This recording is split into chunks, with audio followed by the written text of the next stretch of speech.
You're listening to the Pelicans postgame report on the PRO Media Network for all things Pelicans. Perfect. Fly Pelican, fly Pelican, fly Pelican. And I tell them that. Fly down, I'm a Pelican forever. Yeah, ain't gon' lie, I feel flyer than I ever been. We stay ballin', this New Orleans, I'm a Pelican. It's going down in the nest, wild, wild west. Come in town and you best, show us some respect. 3-point threat, I better make it rain. If it's up, then don't jump stupid like your ankle sprain. Always said, never hate the player, hate the game. Jumpin' where the dame late, bunch of trains. Post game, big Q, talking about business. Bird gang, YouTube, they ain't flocking with us. Lock up the division mission, get into the finals. Finish competition, then it's going win the title. I know this flyer than you can get. Such a threat that the ref just might call a tag. You could double, you could press, but you can't check. Right, left, slide by you like a Eurostep. Fly Pelican, fly Pelican, fly Pelican. And I tell them that birds of a feather flock together. Fly down, I'm a Pelican forever. Pelican forever. And never, and never, and never, and never, and never, and never say birds of a feather flock together. Yeah, fly down, I'm a Pelican forever. Pelican forever.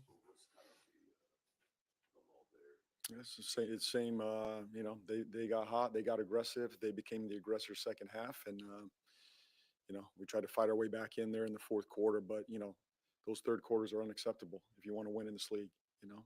And we talked about it pregame, last game, post game, and we'll just keep hammering. We'll keep looking for something in third quarters. Maybe I change the lineup. I don't know. We got to keep searching for ways to flip those third quarters.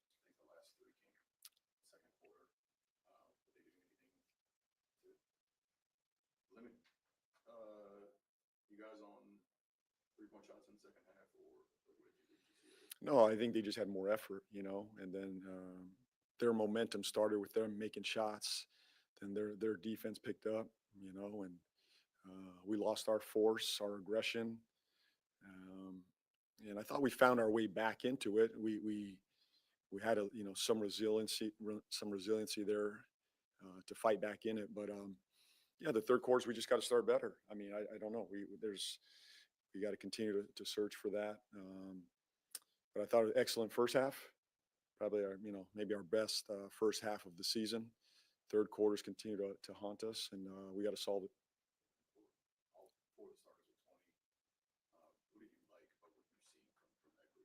I think they're growing together. I really do. I think they're growing. They're learning each other, how to play off one another. A really talented group. It's great to be in these moments, these end-of-game situations. They've never been together in these moments before, and so these are valuable, you know, for their careers and as they grow as a team. And you know, these are valuable moments. But they're playing really well together. I mean, I was pleased with that group, other than the third quarter start. No idea right now. Good. Thank you. All right, shout out to the fan for all things Pelicans. Now tuned into the Pelican post game report. I'm Big Q. We got DC in the building, and you guys are in the building as well. Much love to you. As the Pels go down, man, they lose 8 straight game, but they competed in this game, man. You know, there's still a lot to learn from this team. You know what I'm saying? There's still a lot we need to clean up, a lot of mistakes, man. But nonetheless, you can see that the team is fighting to do what they can do to kind of get this thing turned around, man. So shout out to you guys for being in the stream. Do us a service, hit that like button as we get going. DC, shout out to you. What's going on, brother? DC? Yeah, can you hear me? Yeah, there you go. All right, go ahead, brother. Oh, I said nothing much, man. It's a regular Friday at this point, you know. The Pels still getting their ass kicked. Ain't too much change. I appreciate your optimism. Huh? Appreciate your optimism, brother. I can see the plantain pudding you made is very positive. I have optimism, but I mean, we should have won this game tonight, bro. Let's be real. You had some key plays down the stretch that cost us a victory. You know, Zion not closing out on Najee. as he hit that three. Yeah, he walked up to that. I was kind of upset, but I was really pissed Right. about that. He walked up there. But go ahead, DC. That cost us the game, kind of reminiscent of that play. I remember when Trey allowed that guy to hit that three, and they could have gave him anything but a three. You know what I'm saying? And Trey play was obviously worse, but Zion in the clutch, man, I don't think he should have passed that ball, or if he did, I just think it should go back to him. But he's got to make that happen and command that. I do like the confidence from Fears to take that shot, but I just don't think he has proven he can do that in the clutch. And I mean, how else do you prove it but to do it in the clutch, right? And yeah, just cost us the game, man. Najee should never been able to hit that three, but even with that, I still think we could have won this game. And the ghost of Willie Green still haunts us. They let go of the rope, but it was in the last 5-10 seconds of the game, or 30 seconds of the game, whatever you want to call it. And we still are plagued by these third quarters. We had full command of this game the whole time.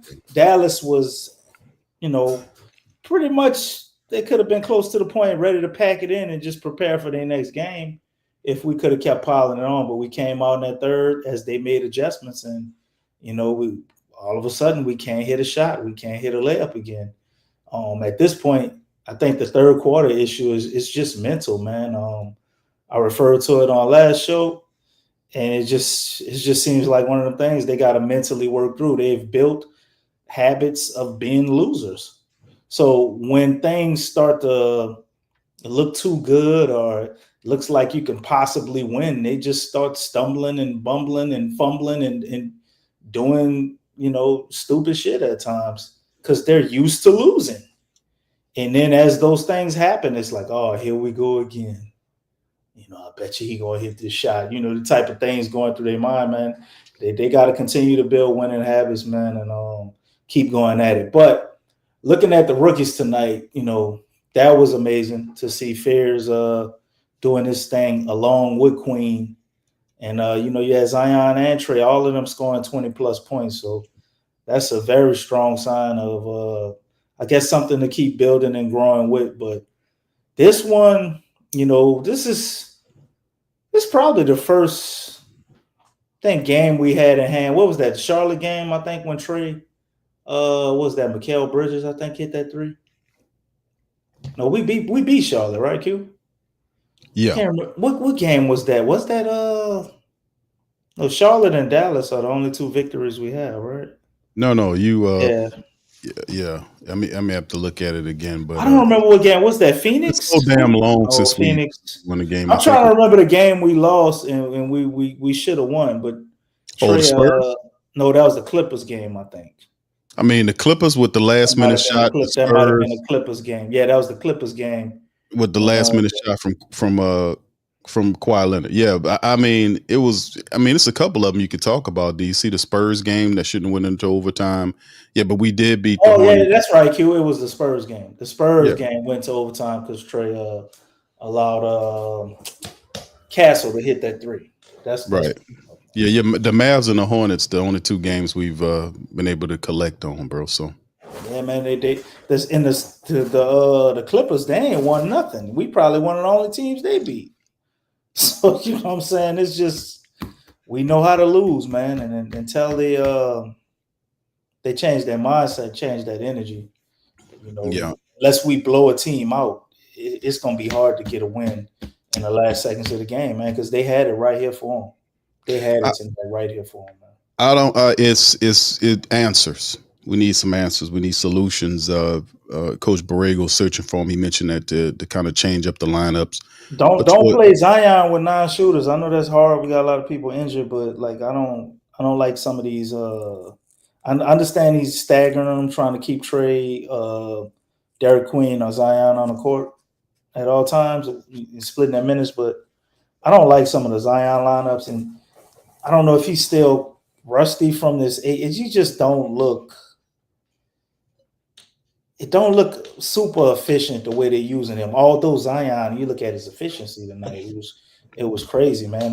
Things just feel kind of forced with him for some reason. So I think they're still trying to figure that out, the lineups. Right.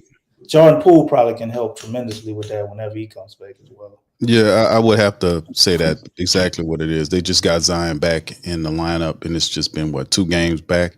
They got to figure out how to run everything, with Zion and Queen and Fears and all these guys. They're still trying to figure it out. But a lot of mistakes continue to be made. You mentioned one of the larger culprits, the third quarter, where the Pelicans were outscored by 14 points. Yeah, they made up the whole lead that the Pelicans built.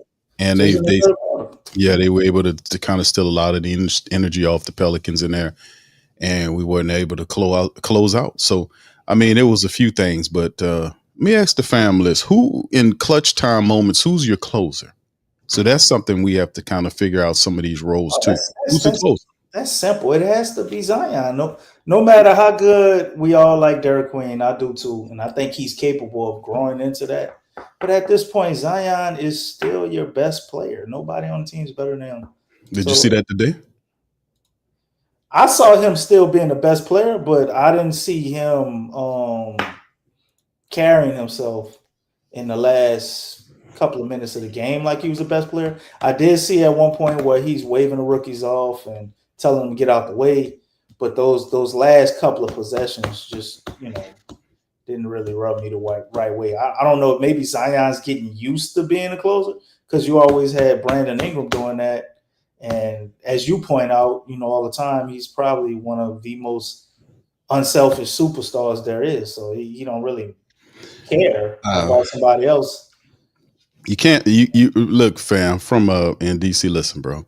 From an ego standpoint, and the player that make $39 million, almost $40 million this year, from Zion Williamson. He don't have that ego though, kid. Yeah, that's what I'm saying. That's a major problem. You can't allow rookies that just got here to kind of run the game like that. Plus, you step in there, you have to have an impact.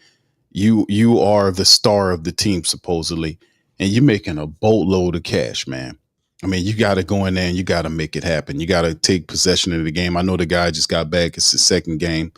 But, man, Zion Williamson has to be that guy. He has to be more forceful. He has to be more determined in those minutes. He got to put the game on his shoulders. And I didn't see that toward the back end of the game, DC. I just didn't. I seen these young players trying. We seen Queen, all the things that he's done just over the last several games. Jeremiah Fears, these two youngsters, PV and all these other guys, these youngsters have meant so much to the Pelicans. They've been out there fighting and clawing and scratching.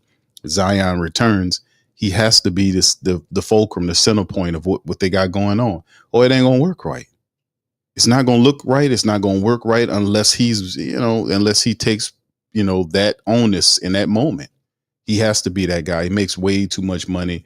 And it's time for him to show up, man. He has to show up in that moment because all these other guys get you to a point. You got to get him over there. And don't get me wrong, he had a very good game for Zion coming back. He had a decent game.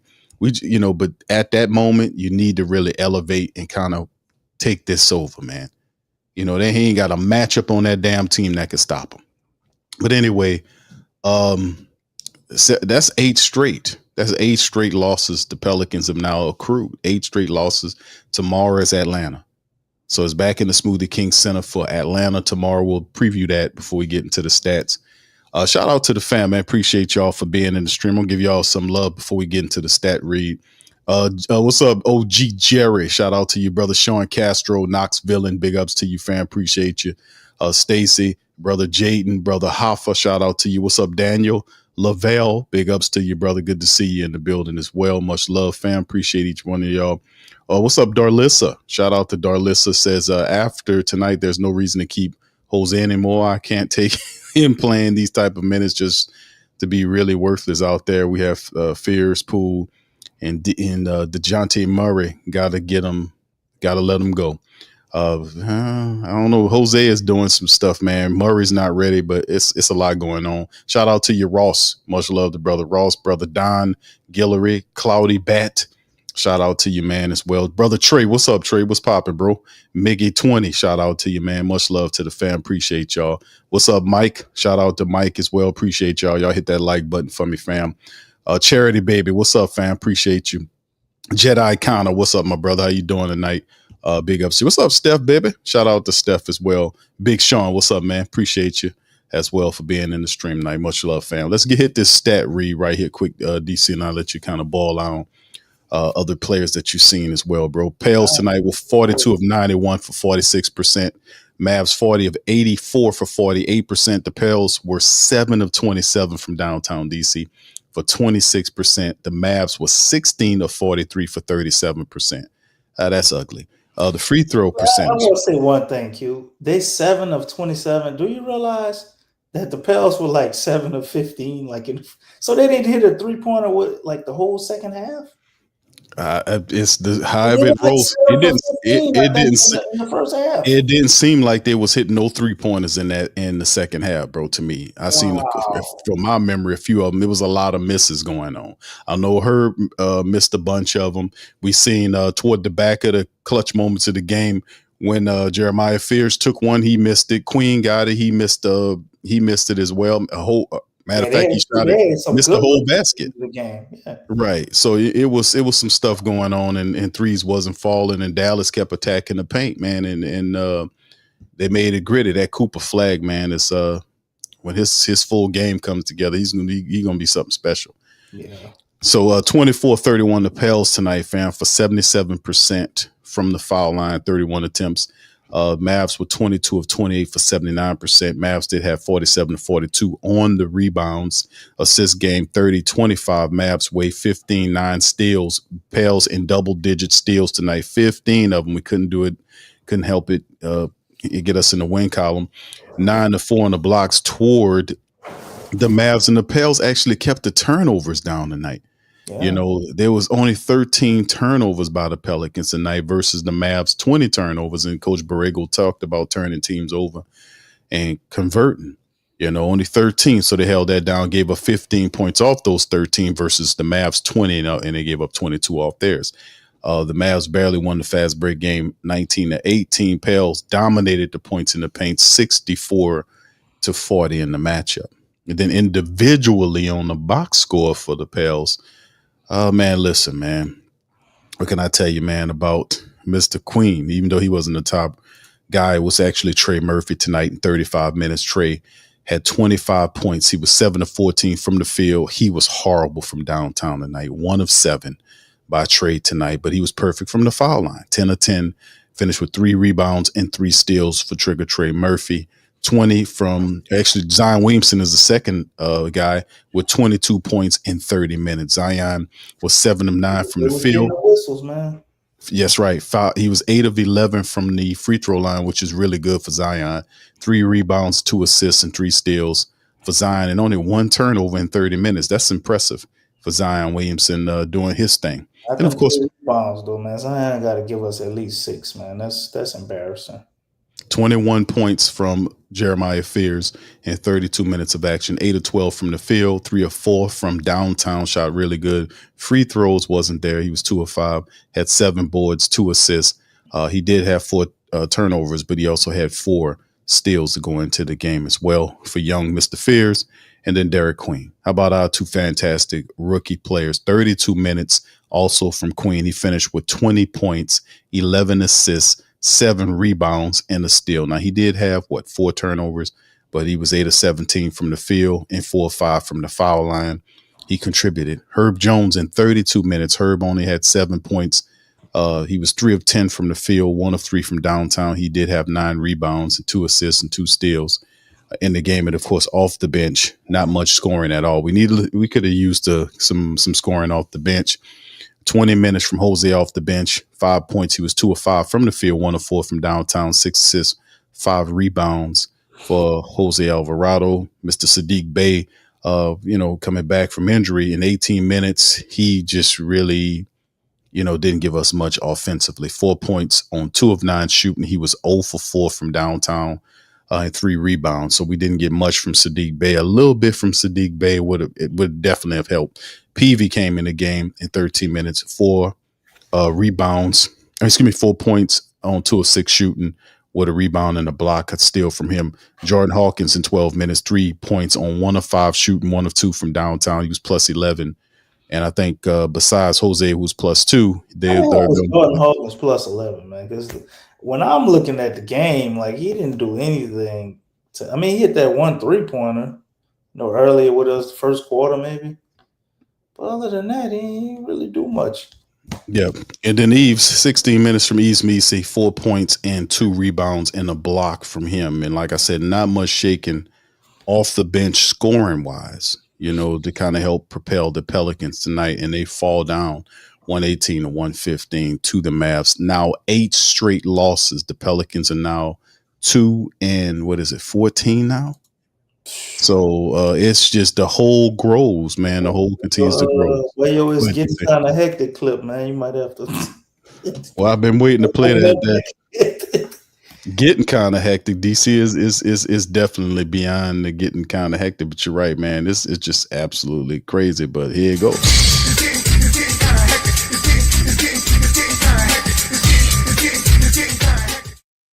That boy wearing a Raiders hat too, and they suck this year. So as far as the Saints do, so he right on cue. That's right. But man, we got about a good 4 more losses, man.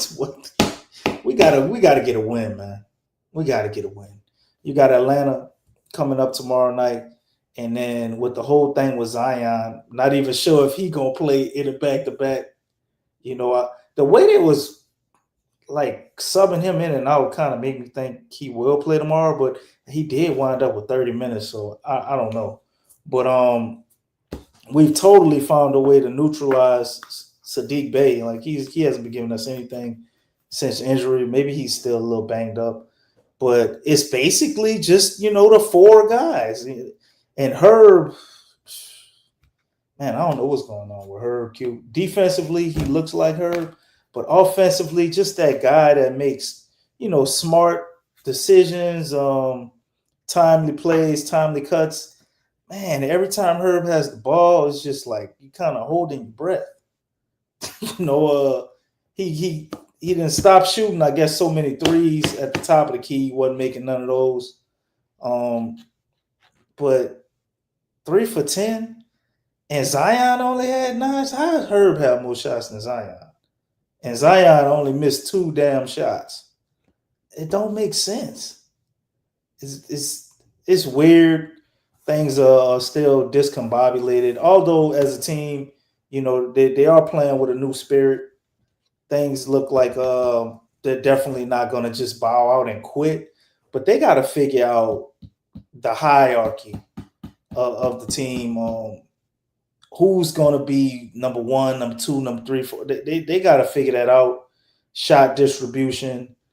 It wasn't too crazy, but the starters had to do everything. And whatever the lineups are going, it's just not meshing well, at least this game, with what we tried to do off the bench. Like, we didn't get really much of anything from our bench other than, Jose.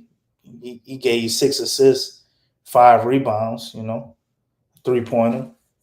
But tonight it still came down to the last possession. So even with all of that, they still, in my mind, should have won this game, man. Because Dallas had, I ain't gonna say they gave up, but they was fighting and scrapping. But you had a point there, maybe about 4 from the 4-minute mark on, where the Pels had gained the momentum in this game. And the majority of teams in this league, if they were put in a position the Pelicans were in that from that 4 to maybe minute and 40-second stretch, they definitely would have came out with a victory, but they got to learn how to win. They've been losing so long, they don't know how to win a game. And this definitely was a game they're supposed to win. So if you look at all the games and add them up that they were supposed to win, the Pels should definitely be about 500, but they don't know how to win basketball games when it comes down to it, to just making the simple play, man, doing the right things and getting out there with a W. And that was highlighted tonight. So James Borrego got his hands full, and hopefully tomorrow we can go out and maybe get a game where we can have a nice cushion at the end of the game, because if they're going to do the same thing I saw tonight at the end of the game with everything on the line, man, I'm not sure. I'm not sure we can take it home. There's too many things didn't look like, they really know what they're doing or what they're supposed to be doing. Obviously, I don't know what sets they were calling. You can go back and look at some stuff again, but even when Zion had the ball, man, I'm like, what's their plan? I mean, he's just gonna go downhill and attack and try to get a foul, maybe, and he goes to attack and then just kicks it out, and then we wind up with a out of rhythm kind of 3-pointer, and crucial part of the game, man. You still had 10-something seconds left. We wasn't gonna play for the last shot, but it's just so many things that could have been done differently at the end of the game. And Jazz Borrego ain't perfect, but I'm sure if they're put in this situation again with a practice, I'm sure it would look different. But we don't have that luxury. We got to play Atlanta tomorrow night on the back-to-back. And will we get a win? Because we should have had one tonight. Yeah, I picked the Pelicans to actually win this game tonight, man. I thought they would beat the Mavericks. The Mavericks have been struggling, and I picked the Pelicans. I'm thinking that we would muster up enough points from our stars and our bench players. Like, I don't expect Sadiq Bey to have such a low turnout, in terms of what he did. I mean, he had like 4 points in 18 minutes. So we definitely going to need more off the bench scoring to kind of help, everything out. Like, we had 4 starters that scored 20 points or more in this matchup. Herb continues to play heavy minutes, and his shooting is off. His offensive game is not totally there. I mean, just really questionable thinking. Like, when he, was trying to do the layup thing and he had guys on his back, Herb should have known better than that, man. It's just like some of the stuff is like fundamental thinking. It's like, I don't know what they be thinking, bro. I don't know what they think. Like, and then first and foremost, it's like all of the wide open 3-point shots. I mean, it's just like, it's a trend that continues to like really haunt our team, man. It's just these wide open 3-point shots, and tonight it's like, they hit 16. It was a tally in terms of the 3-point shooting. Us versus the Mavs, we hit 7 of them. They hit 16 of them. That and we still lost by 3. But in the end, just being, Max Christie lighting them up, bro, for like what, 3 straight 3-pointers or something like that. Right. And it's just like, it's really crazy. It's like, these are NBA players, a lot of these guys. You cannot give them wide open 3-point shots. And it's sickening watching the Pelicans do this. Like, Zion walk up to Najee Marshall and not blitz him and run at him. Maybe he scares him and force him to take the shot early. You don't just walk up to him, Zion. Come on, man. What are you doing? Run up to him, rush up to him. This is a big shot. And ultimately that shot ended up just canning us. So it's like, learning how to win, DC, just doing the right stuff, doing the right stuff, just being smarter in the game plan. I know Willie Green was a garbage coach, but we done had Borrego here. Y'all have to have some sense of fundamentalism. You got to have something. I mean, it's just crazy work to me, bro. Like, the out hustling out of the Mavericks, out hustling the Pelicans on second chance boards, jumping up, tapping the ball back to them in certain spots of the game. Dallas wanted it more. Then they put the ball in the hands of their young star. And what did Cooper Flagg do? Cooper Flagg got to the basket. He got physical. He forced the fouls, and he was able to, just his play alone with him doing what he do. They put the ball in his hands, and he was able to narrow the lead. So, I mean, he finished with 29 points tonight. And he wasn't shirking from the minute. He wasn't shrinking from the clutch moments. That's what he's that type of player that wants the ball in that moment. And like you said, you're right. They have to figure out how to make all this mesh. But if it's a hierarchy, DC, that should already be understood who gets the ball. It has to be. Wait. How would that be understood if we money had a coach who obviously that guy ain't new. Willie Green don't talk about that. Hold Willie on. Green don't stress that, and Zion has been hurt for the last 8 games. Last time I checked, the offensive coordinator of the Pelicans was James Borrego. Zion been hurt for the last 8 games. You know, okay, hold on. Come back Was he hurt? Was he hurt for the now you talking about the last 8 games in DC, but but I'm saying he just got back, and it's been listen. I hear you on that. What I'm saying is, games they played since he got back. I hear you, but I'm not. I'm talking about larger than that. James Borrego's system ain't just started 3 games ago or 2 games ago. James Borrego been here talking his stuff. He just has more control over the team now without Willie's foolishness in the way. What I'm saying, what he's teaching them is nothing new. He's been teaching that since he's been here. We seen that when his first win as a Pelicans coach came as a fill-in for Willie Green, a year or 2 ago, when they beat Dallas the second time around. They beat Dallas the second time around with him coaching them up.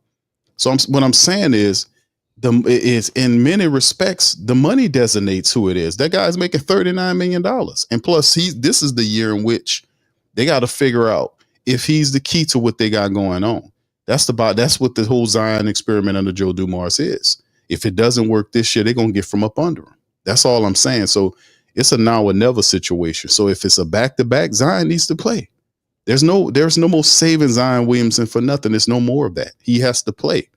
He has to get better, and he has to start helping them win. $39 million is what he's making this year. That's a lot of money, bro. So, when I say the money usually ranks with the orders, you paying a guy $39 million, I'm pretty sure you want him to be the top option, and everybody else operates around him. That's Coach Borrego's job to figure that out. And then Zion Williamson's job to own the moment. That's what I'm talking about, bro. I'm not saying you're wrong for what you're saying. That's what I'm saying. But anyway, with the Atlanta game, DC 9-7 Hawks, 7-3 away. They're pretty good in the Smoothie King Center, Saturday night, 6 p.m. Pelicans 8 straight. Do we snap the streak against Atlanta?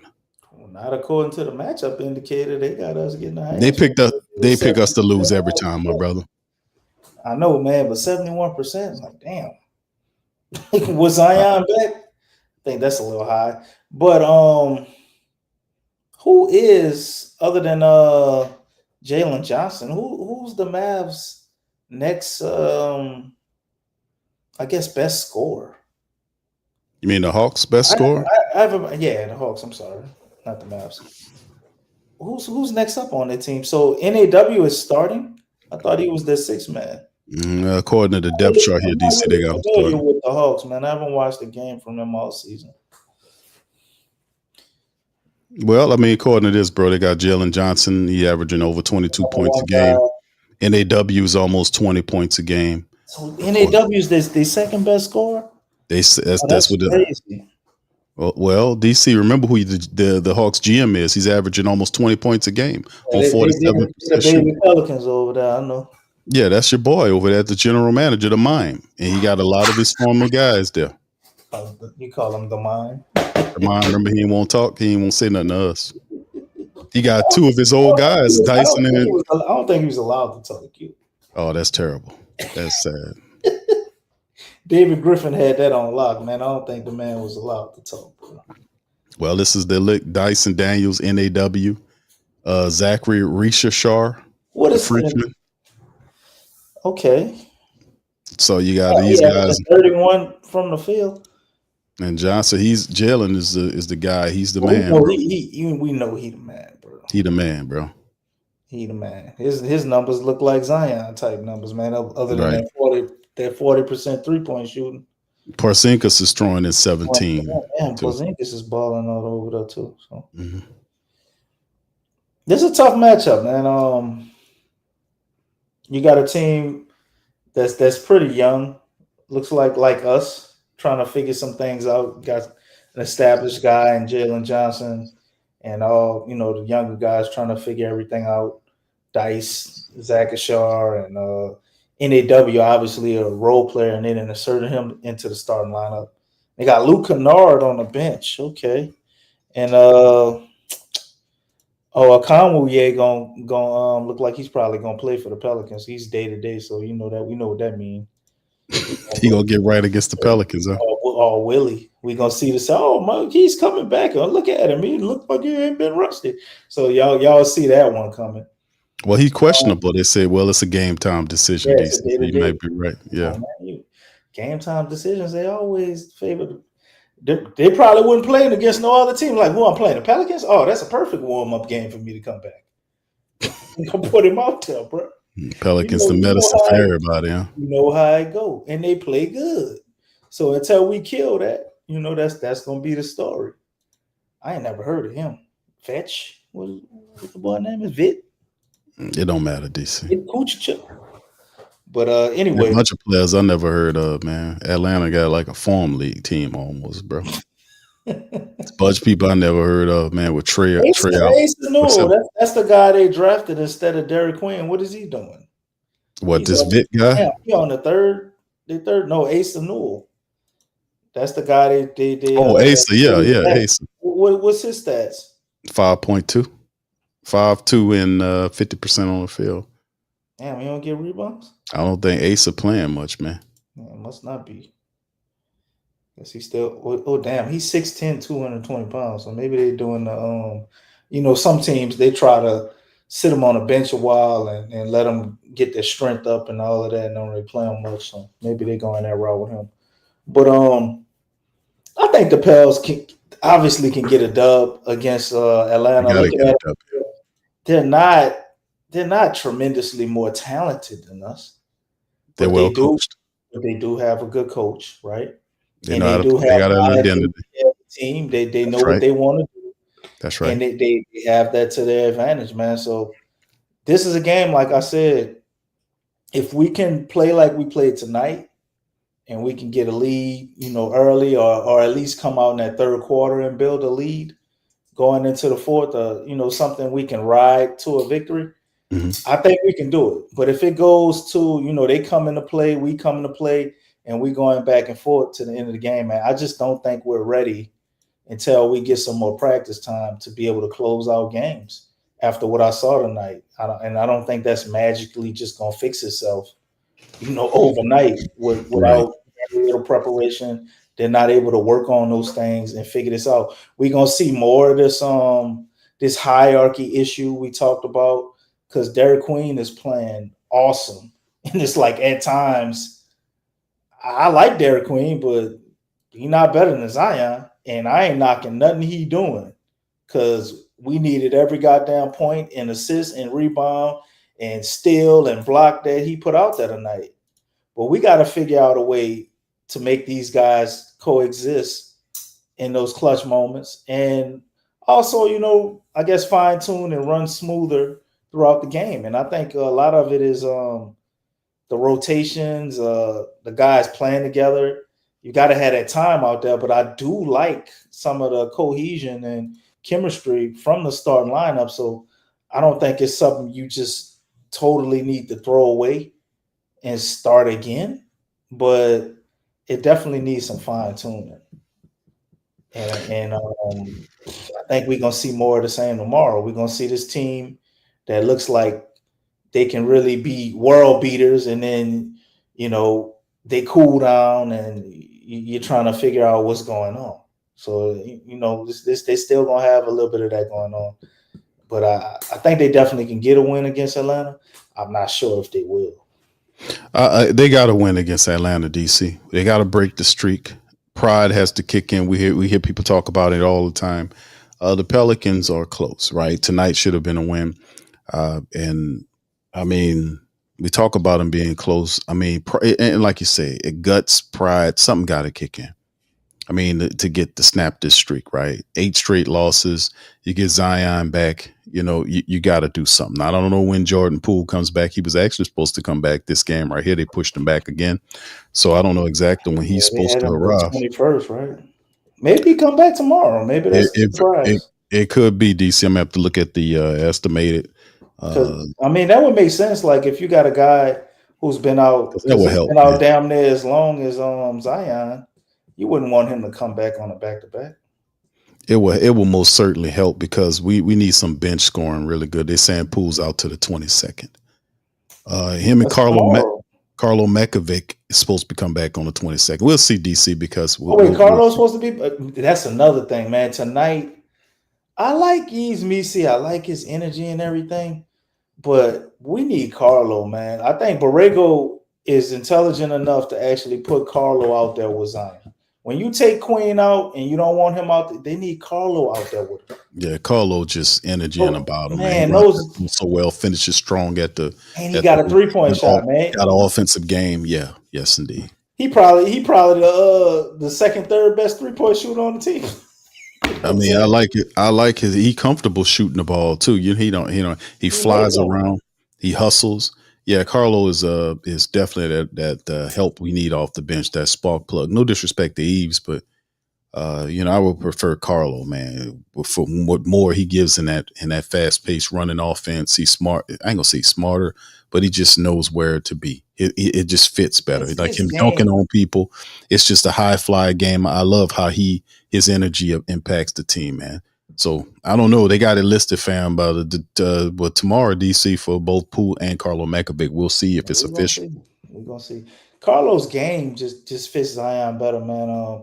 Yves' game, he kind of needs a point guard, in my opinion, I guess navigate him. Like, he looks tremendous when we had DeJounte Murray, offensively to just kind of walk him through and show him what to be and utilize him. But with Zion, man, I'm not sure how that looks for the long haul, because maybe it's just something with them coming back because he's played with Zion, but I just think Carlo and Queen would look a lot better. And having something as simple as having Carlo out there tonight in those minutes with Zion when Queen wasn't out there could have made a world of difference. You know what I'm saying?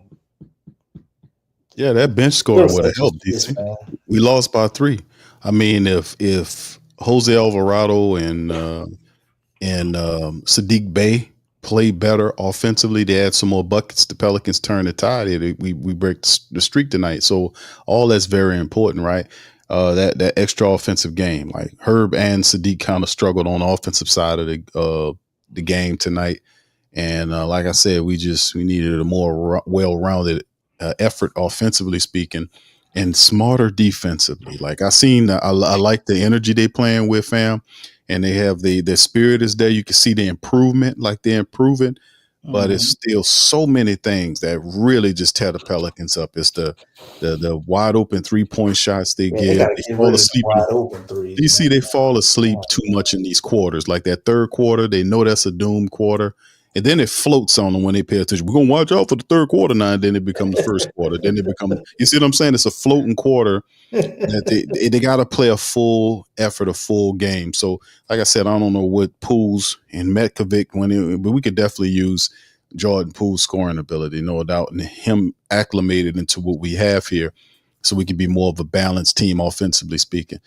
Black Preacher Man said the rookies made too many turnovers and missed too many crucial shots. Thank you, brother. Appreciate it. All right.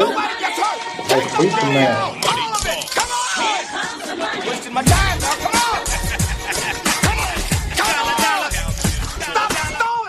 Go ahead, DC. Appreciate the 5 bones, Black Preacher Man, bro. That's part of it, brother. Like, when you got rookies, they gonna make mistakes. They're rookies. That's what they do. But man, but I think we have phenomenal rookies. Yes, we do. Cooper Flagg made his fair share of mistakes in this game, but at the end of the game, when they need him to show up, he showed up. And for the most part, our rookies was too. You can argue that last shot by Fears, but other than that, and Queen. Queen, yeah, come on, dude. Wide open, missed the whole basket, the whole damn thing. But it's understood. Other than their last shots, you know what I'm saying.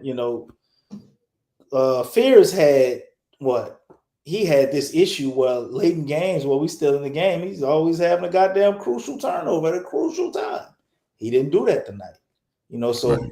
I can't really blame the loss on the rookies or beat them up too much because I thought they played tremendous. Especially tonight, but I feel your comment though. Like when you talk about all the other games, you are correct, and I see James Borrego take them out And when you look on the sidelines, he's actually over there talking to him, coaching him up. And they get back in the game, and things look like they figuring it out. They don't keep making the same mistakes. So we just gotta deal with it, man. They're the most talented guys we got on this team, other than Zion and Trey. So them doing their thing. I know with the situation we're in, it's kind of like dire right now. We got to get some wins, but they still got to get these experiences. They got to play in these competitive games where the wins under. They got to feel this pressure, man. I promise you, as time goes on, come on, man, they'll appreciate the fact that they had these moments, because they're going to grow from it. And when we are, in a situation where we're a lot better as a team, if we can have that happen this year, you're going to see some rookies out there that's playing like vets because they had these moments. Yeah, these games going to count, fam. Like we talk, DC mentioned the practice. They mentioned having practice together. I would consider them having like live game practice right now. That's the best type you can have in this adding up. Like you see how far along Derik Queen is and Jeremiah Fears. These guys are actually, they're starters right now, and they're actually contributing. They're contributing. Peavy's coming off the bench. He's playing defense, and he's doing his thing too. So this rookie class that we have this year are actually these players are invested in what's going on the court right now. You know what I'm saying? They're very important to what's going on with Fears operating the offense, passing behind the back to that was a beautiful Trey Murphy. DC, him throwing alley-oops to Zion Williamson. And he tried to do that play a game ago. He tried to do that, and it completely looked horrible. It was a turnover. He worked on it, figured out the timing, and look what happened tonight. I mean, I could see the potentiality. I really could with these guys. But the once again, the thing is, Borrego's on the time clock. Now, he did make mention that there's a lot of games left in the season. And ultimately, what the Pelicans could hope to do is catch up. And like we talked about the scenario, and I won't go too far in the future, family, about getting in the position where you're in the playing tournament, and you just have to go all out to get one of those spots. And of course, you can end up one or two places, either in the 7th or the 8th seed or whatever it is. But that's still quite a feat for a team that started like up to this point, a 2-14 team that can turn around and get into the playoffs. Like I said, the Pelicans do have the talent. It's just, man, making sense of everything. Like getting everybody lined up correctly, getting everybody back healthy, and having a functional system they operate through. Because you can start to see something shaking with them, because they do look different than what they were before. We just want some winning to come along with the learning, man. Black Preacher Man says they dictate too much of the offense. There you go, Black Preacher Man saying, hey, man. And Mary makes a great statement, too. She says the vets make as many mistakes. The money out. Stay cool. Nobody gets hurt. Take the money out. All of it. Come on. That's pretty much what the rookies telling the vets right now. Yes, it is. Get that money out. All of it. That's the kind of aggression, DC, you want Zion to command when he in the clutch moment asking for the ball. Go ahead, bro. Go ahead, comment. But and you know what, Q? Maybe this is a blessing in disguise as far as the transition of Zion, because if you got guys like that and they're young, they're still moldable, and you're seeing the CJ McCullough syndrome come over them, right? This could still be corrected right now. So maybe he got to talk to him and figure out his way to get through to him so they can all coexist. So I guess we got to see how it pans out. But my man, Black Preacher Man, you said they dictate too much of the offense. And I say, shit. Did you see the offense without him? You remember what it looked like when Willie Green wasn't playing Derik Queen? I can only imagine what they look like. And when Jordan Fears wasn't getting minutes at first, like, I think Fears single-handedly ignites all the steals on defense. Herb obviously plays the part in that well, so I can't just do him like that. But Fears is, man, he a wrecking ball out there as far as getting steals. He makes a lot of mistakes defensively. But he ignites that fast break. Like a lot of these fast break points we getting, at least half of them, or maybe more than that, belong to him. So he's getting a lot of his plays in that rhythm. And I think Queen, as far as when he touches the ball, the man has 7 assists in 1 quarter. We were up 14 points with him dictating the offense too much. So, like, I feel you, bro, but at the same time, we beggars can't be choosy, man. We got to do what work. If it's working, we got to do it.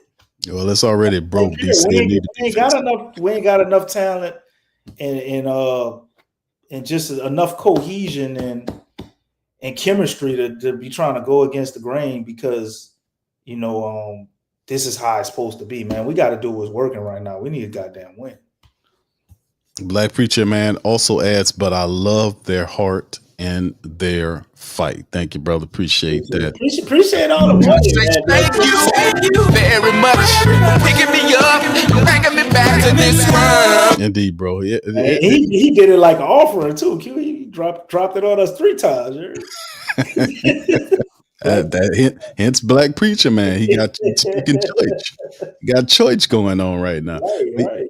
But yeah, this is an interesting thing, man. But if fears does come, listen, let's talk about Poole, DC. Because Poole is my man Stacey a question. Talking about Atlanta.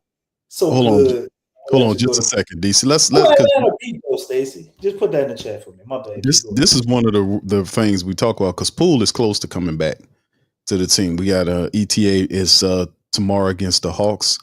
We'll see, but at some point, if it's not this game, it'll be the next game that Jordan Poole returns. When Jordan Poole returns, this is a $30 million player. Does he start over Fierce? What is the lineup? Let's answer that in the chat. Y'all put it in there. Go ahead, DC. You can ask first. I say no. I think you start Fierce, right? And then these possessions like you saw not tonight to close out games, it may be dependent on how he's playing. If you want to like maybe play Fears, like let's say Fears is hot, right? I mean, if you got to play offensively and you still got some timeouts and you can sub out, sub in, you might keep Fears out there with Poole to end out a game, But I would start Fears, but it's clearly like Poole is really the starter. Like he gonna come and I would have him uplift my bench. But at the end of the game, Poole ended the game. Like, come on. Like, Poole ended the game. Yeah. If Poole took that shot, that's money. Right. So it's like he gotta play. But I think starting Fears makes sense because chemistry and they look like they got something with this starting unit. Right. And the bench is just, so dead. Or maybe it's missing Carlo because when Carlo was out there, bench looked a lot better in my opinion. But you also had Derik Queen still on the bench. Now that I'm thinking about it, because Willie Green said he had minutes for him and all this dumbass shit. But he had minutes for K-Bond though. Looney can't even see the court, dog. That's the man. I would keep Fairs in the starting lineup, but it's almost like he's a spot starter. Like he's a starter, but he might not necessarily play, 30 minutes a game. I might only give him 25. Black Preacher Man said Poole should replace Herb. I wouldn't be mad at that, but at the same time, if Poole replaces Herb, what do we do on the opponent's best player, some of these nights? I would definitely be for it, but I think some lineups, I don't think we can go that small. And I don't want to put too much strain on Trey and Zion to be trying to guard a 30-point scorer. Nah, Zion gets lazy, man. At times, man, it gets flat-footed and start reaching. I notice, but Poole and Fairs will probably be the worst defensive backcourt in the NBA. I'm telling you right now. Oh, but that's shooting flat. You're gonna get some steals though, dude. You get some. Yeah, that's right, Jake. No defense, but boy, that's speed and shooting. Yeah, right. That's speed and shooting, boy. But yeah, that's a point because Poole, he doesn't like he didn't like Willie Green. Could Coach Borrego kind of let him know that you might not be starting because we got this going on here, but you will have starter minutes. you'll be in the clutch time moments. I think that will work for Jordan Poole. Like you got to make it. I think Jordan Make it Poole work. would be fine with that, bro. But when Jordan Poole got benched, was it really because of his play though? He was averaging like 20 points a game. Like, Nah, he got benched because of his he wasn't unlikeness playing to bad Willie at Green. all. That's what happened. That was that Willie Green factor that was in there. He He did took not some like dumb Willie Green. shots and stuff like that. But I mean, fuck, him and Trey can hit logo threes, so they gonna do that sometimes. But I don't think he played bad to the point where he needed to be benched. He not a defender, you know that. So Right. he got some defensive lapses. Nah, he was hitting them. DC was averaging 17 in them games, man. Through his stretch so far, he averages 17 points, over 17 points a contest. We could definitely use that. I mean, along with Zion and all of the stuff that's going on. So, I mean, we think eventually, like Coach Borrego, it's only going to get better for him, but he has to be able to quickly find, the right, correct rotation. Not only the starters, I think he got something with these guys. He got starting with Queen, and you've seen the makings of it, but the guys off the bench, I think you're right. Karlo Mekovic is a big part of it that a lot of people discount Carlo's game to it. He's a rim running big. He's flashy, a dunk on your head. He'll challenge the shot. He has an offensive game to him, something that these other guys simply don't have. I mean, he has something they don't have, bro. Kayvon's too slow. Eves is just, I don't know. Eves is just running around, bro. He just don't know what to do offensively. Defensively, I like what I see from him, but offensively, it's like you got to have a real good point guard, man. Just kind of directing him. Right. Yeah. When I roll, you roll. Right. But I think Jordan Poole going to the bench makes the most sense. Who else could we put in the 6-man position and get that much production too? I would like Jordan Poole there, to be honest with you. Pierce would be good off the bench, but he wouldn't be as good as Jordan Poole. You need a guy that can produce. You need a guy that can come off the bench and put up big numbers. That's the whole bottom line. Right. If we had Poole's production tonight, we win. If we had put Poole's production off the bench, the last several games were a factor. We ain't being OKC or these other type of teams, but these close games where we are 2 or 3, 4 points within the lead, that makes a hell of a difference. Because like tonight, like you mentioned, if that's Poole there taking that wide open shot where Jay Fierce was at or Queen was at, that's basket there. Right. That's basket. Pels break the snide tonight if that's Poole there. And Fierce hasn't done anything to like get benched, in my opinion. Like he's been playing if I'm looking at it, I guess for just a player in the NBA, you would say he's been solid to good. But for a rookie, he's been phenomenal. For a 19-year-old rookie, like, I don't know, man. I just wouldn't want to mess up his confidence by taking that away from him, and he ain't really did nothing to lose it. Nah, he's doing good. Like, he's really good. So he's doing great, bro.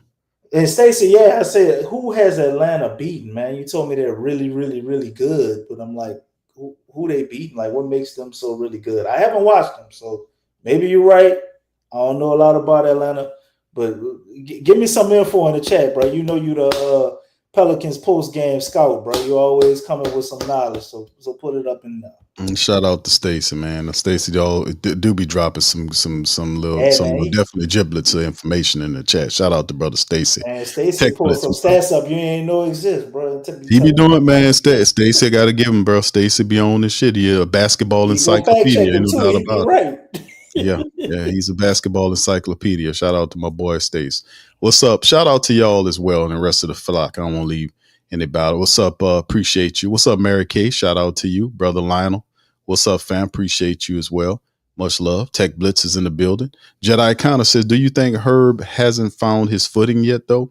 Look at Chris Olave. He ain't played the same first, the first 5 games. And then he been balling ever since because he found his footing. Yeah, and it's a part of that is true, Jedi. I mean, Chris Olave, it wasn't, I ain't gonna say it was all him because he dropped touchdown passes and was dropping passes that he usually catches quite easily. And he just kind of got out of his own way at some point. But, also the play calling kind of changed too. They stopped going so East and West and started really utilizing him in the vertical game. That changed everything. And like I said, these coaches, that's a part of the game too. You got to be able to set these players up to win and utilize their best attributes. And Chris Olave is a guy that stretches defenses.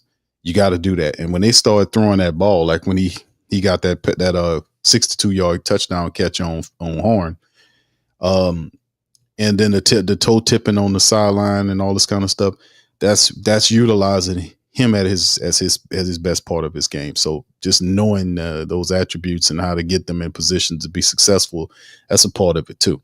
But does that happen with Herb Jones? Herb's defense, DC, is there, man.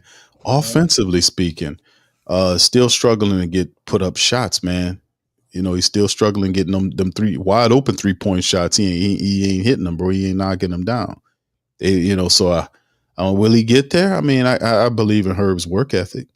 At some point, it has to start working for him, man. He works really hard at it, man. So I don't know, but I don't know, man, about Herb's 3-point shoot, man. It's just hadn't looked good yet. I don't know. Can he find his rhythm from the bench? Consistently. And then we promote him back in the starting lineup, or put him in certain matchups where you want to start him for his defense? Who are you going to bench him for? That makes a lot of sense, right? Well, you talking about benching him for Sadiq? Is that what you're doing? Yeah. Why not? Okay. I mean, we went 0-12 in the second half from the 3-point line, man. Like we gotta do something different. He wasn't on it. Want to shoot 43s. Bro, I get you on that, but Sadiq Bey wasn't hitting them 3-pointers either. I'm almost at, man, throw Jordan Hawkins out there with the starters. Just see if something happened different. Herb's struggling shooting the 3-ball right now, bro. It's just something, man. What it is. You got to try something different, man. And I like that about Borrego. 0 for 15. God damn, Jaden. I hope it wasn't 0. That's even worse. That's ridiculous. Nah, they was 27, man. They was 7 for 15 at halftime. They was 7 for 15. They say Herb hitting. Oh, yeah, it had to be 0 for 12 because there was only 27 shots. Herb shooting 34% over the last 10 games. DC 34%. Man, it's a struggle. 34%. Man, I've always been a person that advocated for Herb to keep him out there, but it's like, man, when he get the ball, it's like I'd be holding my breath, man. It was like, oh shit. It ain't the same Herb. It don't feel right. But he is coming off that shoulder injury, so I don't know what that feel like, man. Maybe he's got a hitch or something, or maybe it's painful. Like I don't know what he's going through, but it's obvious he's going through something. I mean, he had a season where he was shooting well from downtown, man, and he's just not doing good now. Look at his numbers right here, DC. 9, about 10 points a game, 3.4 rebounds, and then look what Sadiq Bey's numbers is. Bam. Sadiq is at 11.6, 4.6 there, shooting 42% from downtown. Herb's not just 10 points, 3.4 rebounds, and almost 40%. Herb is shooting like 34% from downtown over the last 10 games. Sadiq Bey is shooting 39%. Check this out. Look at Mary Kay, man. She said Herb's shot hasn't been right since Vincent left. And I couldn't agree more. The shot doctor, yeah. I couldn't agree more. Them shooting sessions they had. Who's the new shot matter doctor? of fact, when you think about it, Jody Meeks. I ain't never seen him shooting with her. I saw Willie down there in the post with a clipboard with her, but I Willie can't shoot a damn thing, but yeah. But yeah, I mean, but I guess Jody Meeks would be the shot doctor now for them. It ain't working, man. Yeah, it ain't working. He still looked like he has the capability of them corner threes, and when you think about it, when he was shooting 40%, that's what he was doing. It was a lot of corner threes, a lot of wide open stuff, bro. Yeah, Mary Kay on to something. The more I'm thinking about it, when he was shooting well. If Fred Vinson was here, and y'all remember, we were always seeing all these videos and all them clips of them doing shoot-arounds and him constantly staying on Herb about his shot. And now look at him over there in Detroit. Now look at him. The Shearer Thompson, the twin, he probably gonna have a cold 3-point shot. And who working with him. Yeah, we was kind of, we know that would happen, and they replaced him with Meeks, and it's just been what it is. But yeah, we get regardless of whatever it is, it has to change. I mean, but usually when you talk about that, you look at the money aspect of it, and Herb is what, almost 14 million a season for the Pelicans versus Sadiq Bey. Sadiq Bey is what, like 8?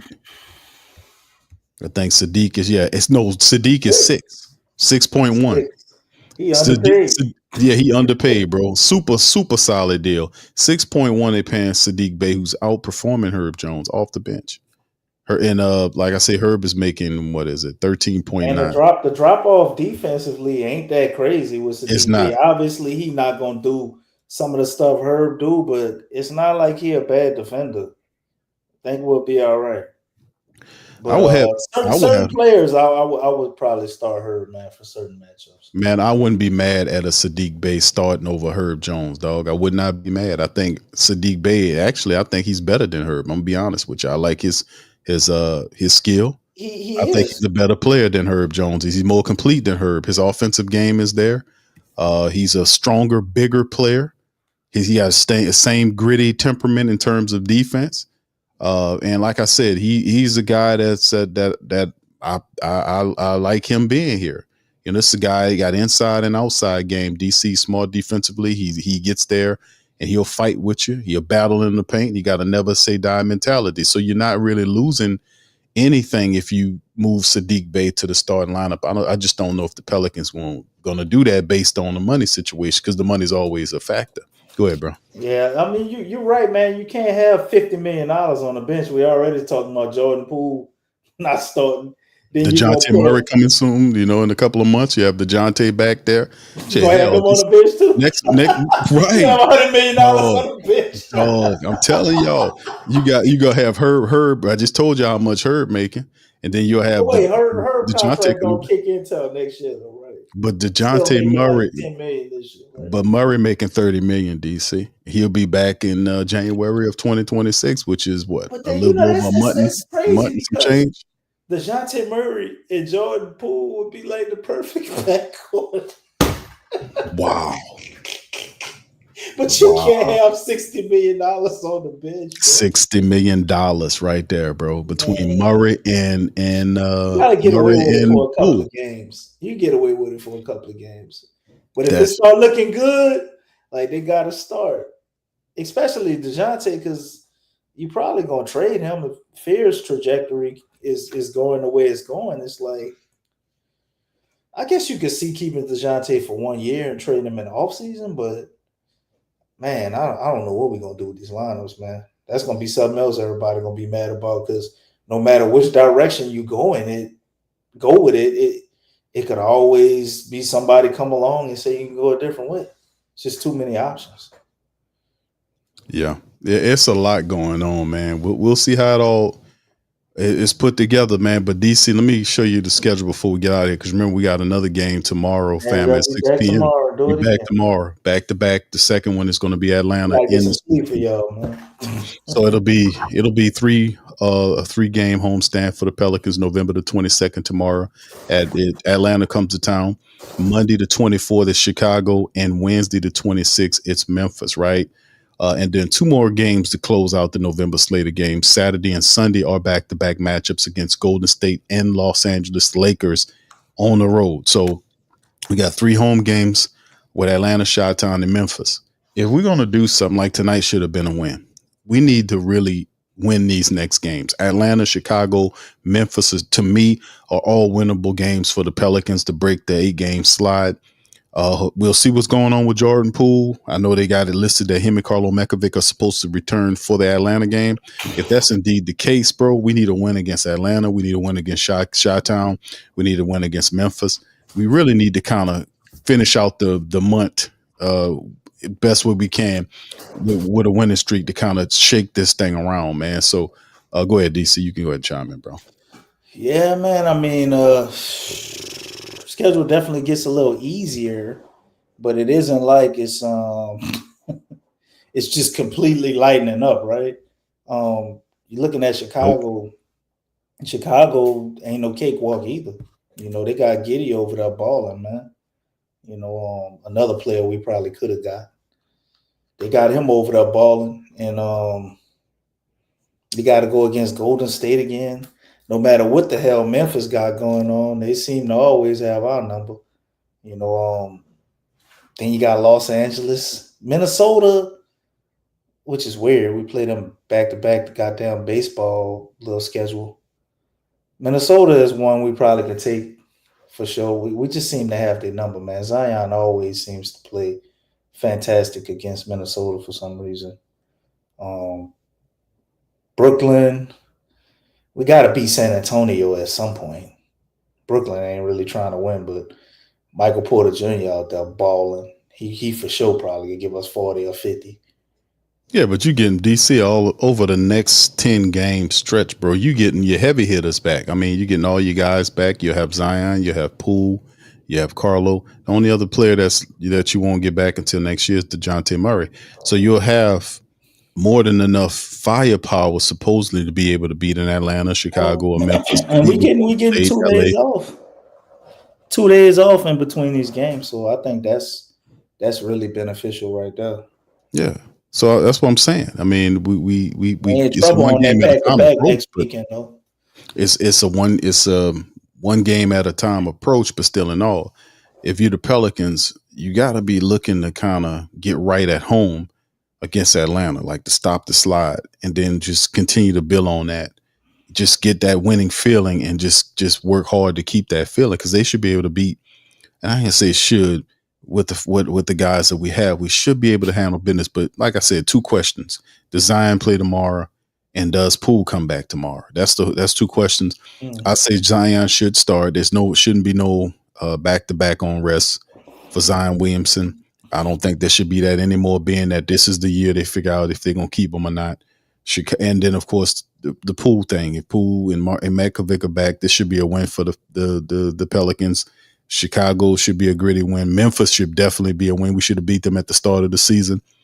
And we're competitive against the rest of these teams. But like I said, we have to get on the plus side of this. They got to get a win. And then this Atlanta game is the one where they got to get a win at home. They got to break the slide, and they have to be able to do something positive, man. All this learning without winning is just not going to cut it. You can win and learn too. All I'm saying. At some point, the tide will definitely change, though, and they're going to go on and win some games, and you can almost feel like they're not supposed to lose when they lose a game. So it ain't going to stay this way. We're not 21-60 and 61 bad, this year. But they definitely need some time to practice, because we see it. You can see it, man. You can see when they come out and they got their game plan, they roll out, they look good. And then as it goes through the game and, the coaches go through adjustments and they go through different rotations and they're starting to shut down what you started the game with, that's where we kind of falling off, man. Borrego has to install more things, add more things, give them different variations of the ways he wants them to play. And he also said he's still trying to figure out things too, far as how they're going to play fast and be able to slow it down at the same time when they need to. So I'm still encouraged by what I see, but obviously, it's a race against the clock at this point. We 2 and 14? 2-14? 2-14, bro. Man, what's the standings? Let's check the standings before we get out of here. Why? How many games? Just to see how many games back we are. They got a lot of suck-ass teams in the West right now. Boy, you ain't tired of being depressed, boy? Hold on. You won't see the standings. Not from the first and second and third teams. How far are we back from 9 and 10? In the standings, in the playoff standings, is that what you're asking? In the standings in the West, man, yeah. Man, I don't think it's gonna be as bad as you think. Let's pull it up, bro. There you go. You happy? Yeah, I'm happy. There it is. You see it? You got your glasses on? Wait, hold up. Let me. Oh man, we 3 games out of 10 spot. Though. That boy said that like it's an easy thing, man. We got to get this team right, man. We just need to win 3 games. Well, really 4. We 4 games back. We Well, didn't win 4 games. didn't Sacramento beat us? We never No. played Sacramento yet. Okay. Yeah, my bad. And Utah don't want to win for real, man. I don't think Utah. Well, Utah better than us. They 5-10. We sit up here at 2-14. That's an accident. They trying to tank again. That's an accident. They gonna start benching people and all that again. And again, you know what Utah gonna do? They gonna keep going at it till they look like they just gonna keep tanking till they feel like they got a superstar. Well, right now we set up as the worst team in the West, dog. You know, we underneath Sacramento. So we might be getting somebody off of Clippers beat us. Dallas just won. Memphis beat us. We hadn't played Utah yet. Portland got a win against us. Golden State smacked us down. We hadn't played Minnesota yet. Phoenix beat us. Houston, we haven't played Houston yet. The Spurs won. The Lakers won. The Nuggets won. Oh, I ain't worried about the division right now. All right. Well, you the one asking for the standings. I told you 9 and 10 specifically. It's too early for that shit right now. I ain't asked about none of that all that other volunteer information. It's too early, man. Bro, it's too early for you to be asking what the standings is. I'm not delusional. I said we're not for 9 and 10. All right, there it is. All right, there go DC. Boy, it's kind of low, Q. Hey, bro, we got to win one game at a time, dog. That's all I'm looking at, bro. Yeah. Right now, these standings don't mean a hill or you know what. Right now, we got to win, bro. We got to take it one game at a time and turn this around, bro. That's the bottom line. All right. So anyway, with that being said, DC picks the Pels to beat the Hawks. I think the Pelicans will beat the Hawks too. That's what I'm saying. I got a comment from my girl Stacy. She said we got to get the 7th seed. We don't want Mary, not Stacy. I'm sorry. Why did I say Stacy? My bad, Stacy. Don't take it personal. Mary Kay. Got a good comment for her. I think that will be exactly what this team needs. Think about it. I remember a Thunder team. I'm not saying the Pelicans or the Thunder when they were young, but I remember them going up against the Lakers, and they challenged the Lakers. Although the Lakers won that series, and I think they go on to win the championship that year. I don't remember, but that totally turned their franchise around. And that next year they came out like game busters because they had the confidence that they could at least hang with the Lakers or they could compete with them. So if this team actually go on a run and get that good to be able to jump up in the standings to 7th or 8th, I would be happy about them getting that AC and going up against OKC. They need that challenge because let's say we're in another seed, anything is possible, but I'm not putting the money on the Pelicans getting out the first round. This pretty much would be a successful season if they make it to the playoffs. That shit would be phenomenal. And the amount of energy and effort is going to take to make it there from a 12 and 14 start. They might be out of gas by the time they get to the playoffs. But anyway, I wouldn't want them to duck anybody, man. Go up against whoever's there and put it all on the line, and you see where you stand, and then we can make whatever adjustments we need to make in the offseason. So even that situation will work to your benefit. Well, like I said, man, a lot of woulda, coulda, shoulda. Though. I'm about to try to tell you, bro, we ain't nowhere close to none of that, man. Not even the slightest. I don't want to watch any standings right now. We're not ready for none of that, bro. We got to take care of business one game at a time. When you 2 and 14, bro, and on an 8-game slot, I mean, and like I said, it is, you're getting all your heavyweights back. You're getting Zion. You got Jordan Poole supposed to be coming back. So, I mean, that's like 40-something points between 2 players that you gain back. You'll need another 5-6 games, Q, to kind of gel. I hear you, bro, but that's where it starts. When you get them, soon as they touch the floor, they practicing when we don't see them. So when we finally get in the games, bro, they got to put it together. And you don't have to play perfect to beat teams, but you just got to have more of an effort. You got to hustle a little bit more than the other team. You got to be a little bit more smarter than the other team. Like you mentioned yourself, tonight was supposed to be a win. No way you're supposed to lose to the Mavericks.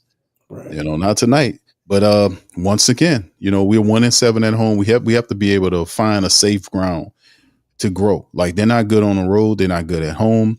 The Pelicans have to develop, and have some place where they feel comfortable at, especially at home.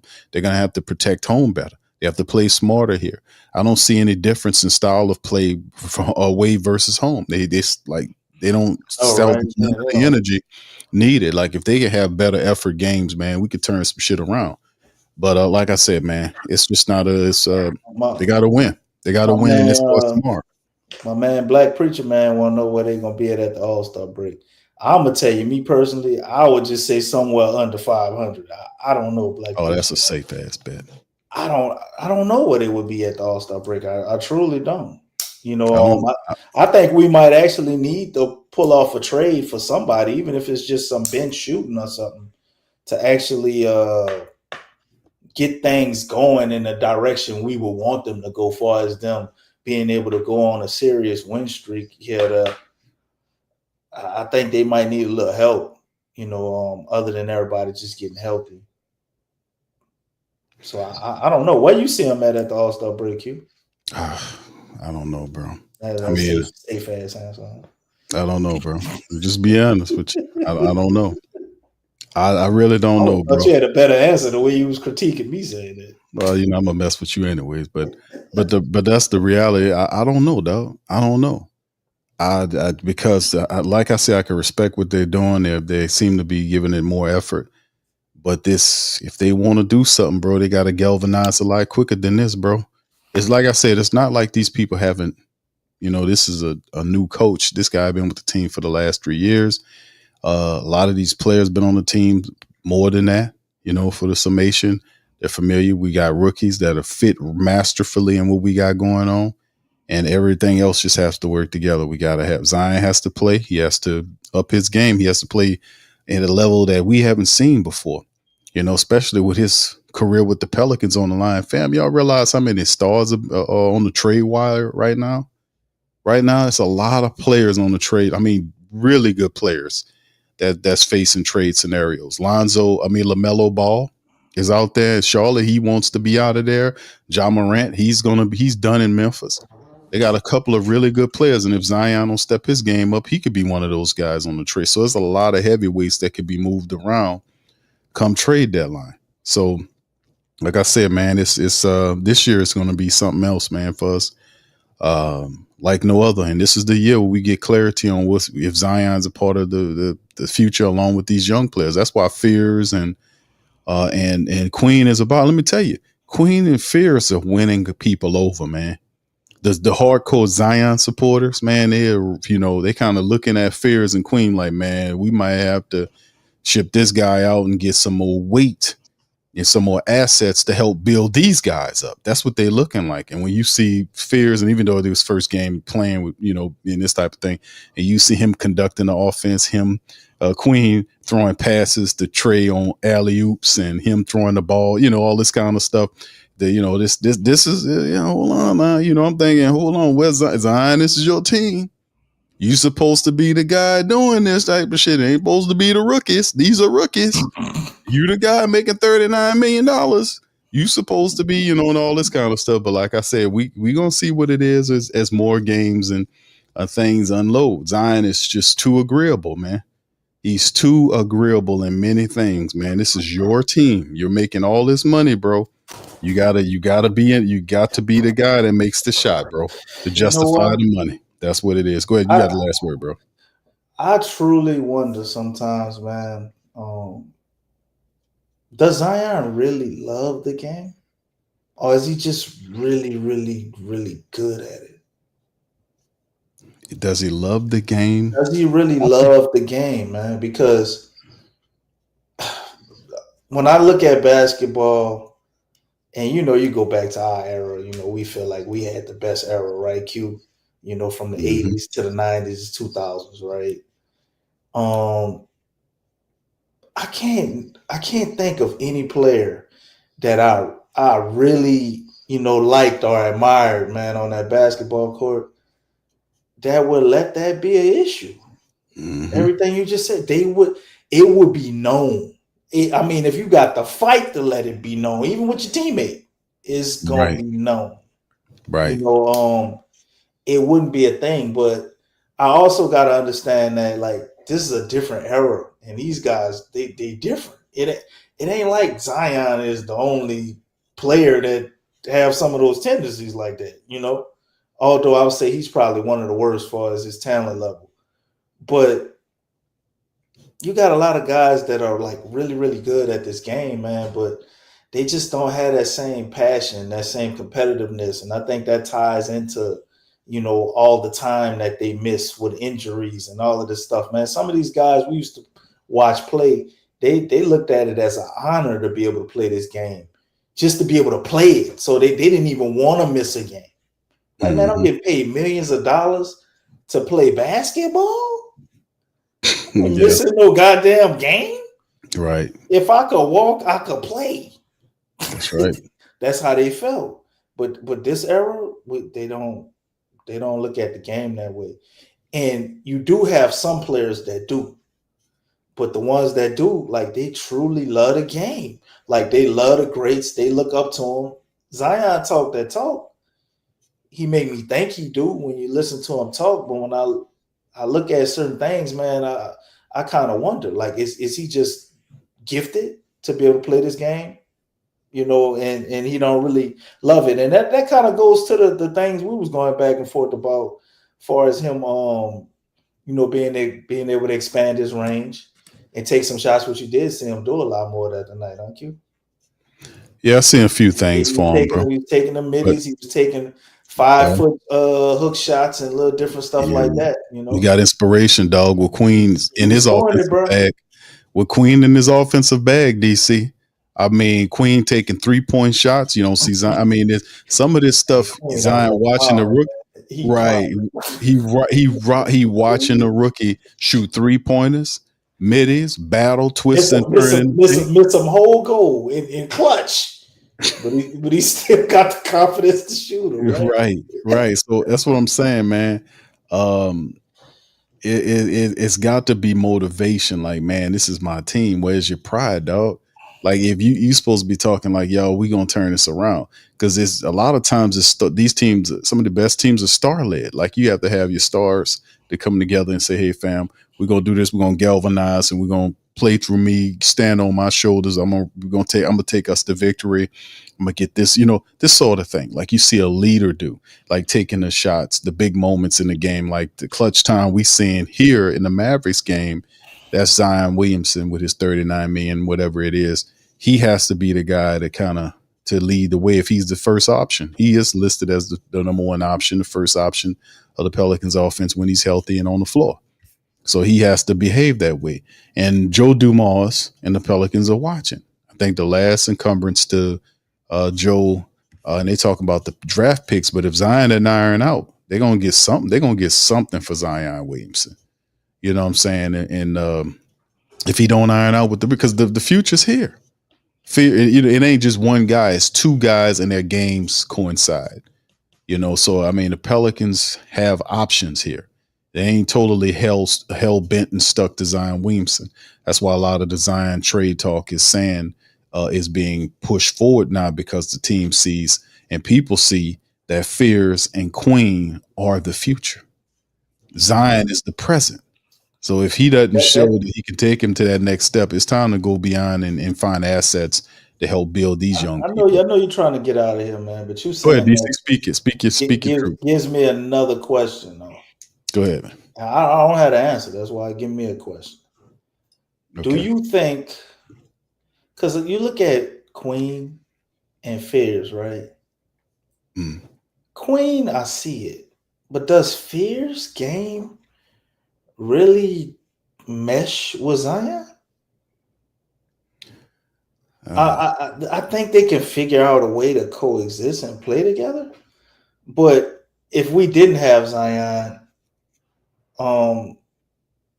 what player would you get to play alongside of Fears and Queen? I think that would kind of give you the answer, because that's the way I think about it. Mm-hmm. And I don't know if I would pick. I would pick up. Well, Trey work with anybody. Trey work with anybody, right? So he worked with those young As players. long as he don't think he Paul George and he start trying to initiate offense and. Now he's playing second fiddle to Queen. Remember Queen threw him that alley oop and him running with him, and you can see they really. He was more on the scoring end, like you need him to be. I know you could pass a little bit, and you're gonna get you some passes here there. But when Trey was like trying to be like a playmaker and force things to happen, you know what I'm saying? Like that's not his game. He can force and get a bucket, on a perimeter. And using his movement and scoring, while they closing out, using your height. But for him to like dribble penetration and try to, that ain't. At least not now. Not now. I mean, that's something he definitely continues to improve. So I ain't gonna never say he ain't gonna be able to do it, but he not there yet. But as far as Fears and Queen, is this the best situation for Zion? And then you got a guy like Morant that's out there. Will we consider getting? Oh Lord, no, bro. That'll affect everything we got going on with Fears. That'll impact. Now I gotta respect your mind. Question, bro. Don't lose your mind. No, it's not that. I'm just saying, man. I don't know, bro. I would have to say no to the job. I have to say no to the job thing. Even though it'll look good, I just think it throws us off in terms of what you're trying to do with Fears, because you still have what? You still got Poole involved. Fears is 19, so I know, but you're gonna stall his development, and he's already blossoming. He's blossoming. He's not really all there in terms of his defensive game. You got to improve there defensively, but he's the fastest player on the court. I mean, he's a guy that he shoots. He's shooting the 3-point ball to get he better. He hit 3 3-pointers tonight on 4 attempts. He was 3 or 4 tonight. Yeah, he is showing you improvement during the game. Before you seen Queen step on the scene and start doing what he did, like against the Joker, and what you seen him doing tonight. Almost had a triple double tonight. So I mean, you have Fears has his own development going on here. And these players do work well together. But like I said, man, if Coach Borrego DC could find a way to incorporate Zion and Jordan Poole along with what we got here, bro, we gonna really shock the piss out of a couple of people when we get close to that, close to the playoff time, man. You're gonna shock some people, man. A lot of people ain't gonna want to mess with the Pelicans, but I do like when young guys. It would definitely be a handful, but. I'm just curious of how all this works together. And, I wanted to work out with Zion. Obviously, this is his last shot, and it's like just the way the team is built. Like they're pretty much designed to be able to continue on, without him and not really miss much of a step. Just the way that we've built the team. About Zion? If we can plug in a certain player that gives us some of what he can give us, right? As far as the ability to draw a double team and whatever we get back, the team can keep moving forward, and progressing, because the rookies ain't gonna do nothing but get better. They only gonna get better, right? And you would have another. I would hope you get at least a 18 point per game scorer out of it, right? I think you would still be able to figure it out. Obviously, you wouldn't be the best you could be, because who loses a player like Zion and you just are immediately better? One of our players would have to grow to, get on that type of level for us to be there. But it's just an interesting thought, man, looking at them. They've constructed a roster where it's almost like they're trying to do 2 things at once. It's like they're trying to build for the future, but then also contend right now. Yeah, that's how you shut down the naysayers, DC. That's how you shut down the naysayers, because actually the Pelicans have enough assets where they're supposed to be competing right now. What really gumped up the works was the fact that they didn't get the proper coach. They waited too long. That too, and I don't think we had a team shaped the way we need. It's a few pieces we probably need to shuffle around. We still don't have enough shooting. And my man here, he got a question that's gonna go Maybe some into of my our shooters statement. need to hit their shots. DC, we got wide open guys missing Well, shots. if they can't hit their You got shots, your, it you mean got they your, not. It mean they you not got shooters. you got a 2-point specialist. You made mention of him. You got Herb Jones Hey, missing Q, everything but the broad side of the barn. if I gave you $15,000 to take care of an issue for me, right, and the issue don't ever get taken care of, are you really a shooter? Yeah, I'm still a shooter, just a poor one. So my man Want some here, money he back. said, what do you think Fears needs to add to his bag? In the statement I was making, I was saying we still missing shooters and we also still missing a point guard. And Fears needs to add to his bag Assistant, better. facilitation. Yeah, but it's really just better decision making. Okay. And he makes good decisions for a rookie in transition, and he does what he does to where he's not overcomplicating it. He's fast as hell, so he's like, look, I know I could beat him and get the ball laid up. Right. But sometimes as he matures, I think he's going to realize he can create a lot better opportunities for others. And that's the main thing he needs to add to his bag. I see him growing with his shot. And the stronger he gets, as far as doing squats and building up his legs and all of that, his shot just gonna get better and better. But yeah, he already a workout warrior. So. Yeah, he got it, man. All he need to add to his bag. Time's coming. He need time, and he need an excellent basketball mind in his corner. Somebody. Man, I wish we had like Rondo on the staff or something. Like somebody like that to kind of mentor him. We went and we got a mentor for Derik Queen.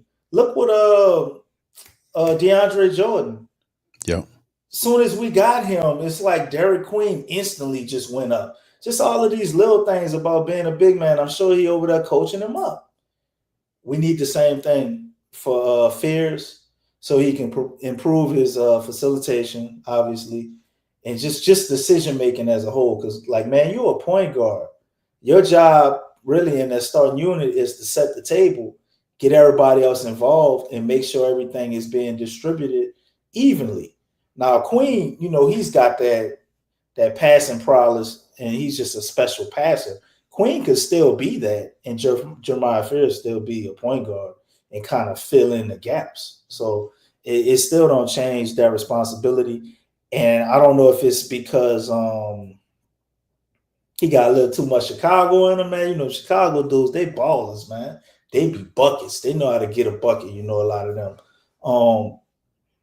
And I think he's just got to go through that process. Because when you really think about it, other than Chris Paul, he was one of the phenoms as a point guard that just came out and was like a ready-made package, right? But most point guards, they kind of go through, a little butterfly in the cocoon type effect. Like you even look at Shea, people would probably consider one of the best in the game or the best in the game right now. When Shea was a rookie, you seen flashes, right? I remember watching him on the Clippers. I'm like, damn, I think he's going to be good. But he wasn't nowhere near what he is now. What he is now, yeah. And it took him maybe about 3 or 4 years where you really saw him be like, oh, shit. Right. He one of them ones, So, a lot of point guards. You seen it with Halliburton, bro, when he was with Sacramento. I seen it with Halliburton with Sacramento. Great example, Q. Yeah. Great example. Even Jalen Brunson was a little more obvious, but you seen something like that with Jalen Brunson, too. Oh, he kind of had to play the 2 with Luke because his situation was a little weird. Right. But, them guys, they go through metamorphosis, man. Really good point guards, and what you see them as their rookie year, they don't kind of in their career as, man. They definitely evolve. Yeah, it's he's what is he, 18 years old still? He's like 18 years old. 2 weeks ago turned 19. 19, bro. Damn, he's 19 years old, fam, and doing this at this level. So I mean, just imagine in a couple of years what he looks like, man. And he's a level-headed guy, and I know he's gonna improve his game because he's always in the gym. So he's going to improve. Him and Queen was the proper choice, and let's not forget Peavy too. Peavy is a solid player. All of the rooks are solid contributors to what the Pelicans got going on. We just need the vets to step up and handle their business. Right. You know, that's what we need. We need Herb. We need Zion, Herb, and Trey and them all elevate their games. Jordan Poole to be healthy, elevate his game. We need these bigs, these vets rather, to kind of, set the floor and, and take in the blessing that these young guys are giving, man. Queen and Fears are starting, and they adding an electricity to the Pelicans, and we need to take advantage of that, man. Man, another thing too, we talking about Fears averaging 2 assists a game. I see you, my man, Jade. Do we ever look at potential assists? Because we just was talking about it. Nobody count potential. You said the Pelicans went 0-15 from the 3-point line in the second half. Who all the potential assists going to? That's true too. I'm sure if guys were hitting shots the way they were supposed to, I'm more than sure Jeremiah Fair wouldn't be averaging no damn 2 assists. A lot of missed shots. He would have at least 4 or 5. This is true. Sure. For sure. This is true. Good point.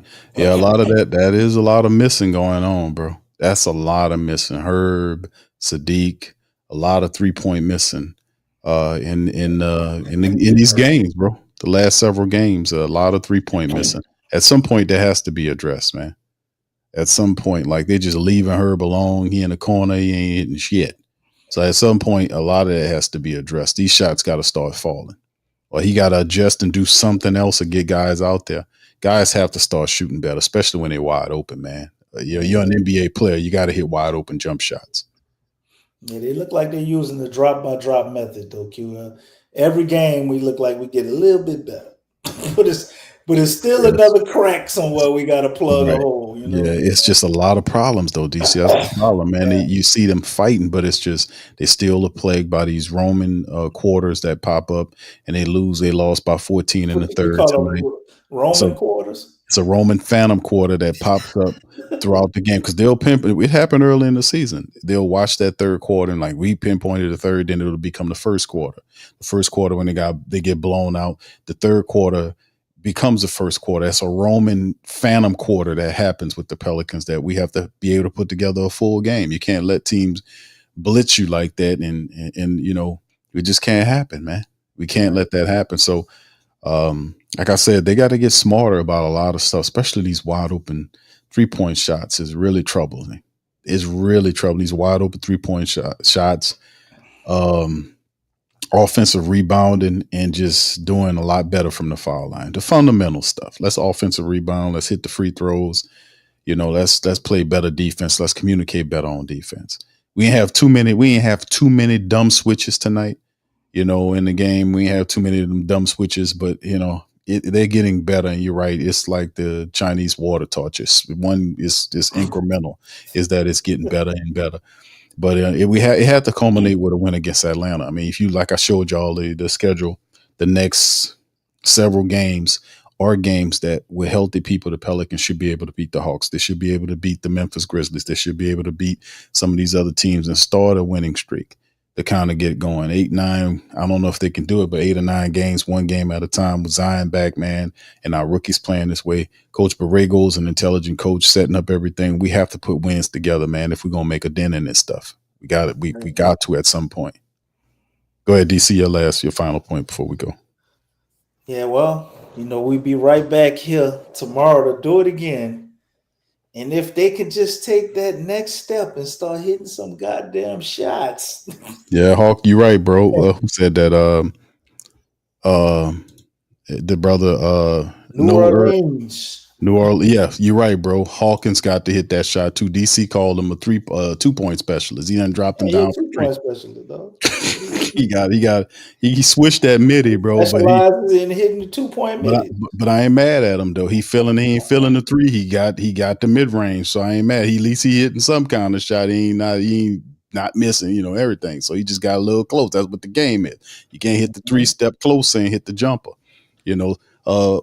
Pacer Stink says, what do y'all think about my New York guy, Jose Alvarado? I've been waiting for my Knicks to trade for him. LOL, I played against him. Okay. At Christ the King. Shout out to you, Pacer Stink. Okay. Jose Alvarado, man, we love Jose. I like Jose. We love Jose down here, bro. I don't think we're gonna keep him at the trade deadline. I think ultimately he'd probably be packaged with somebody and moved.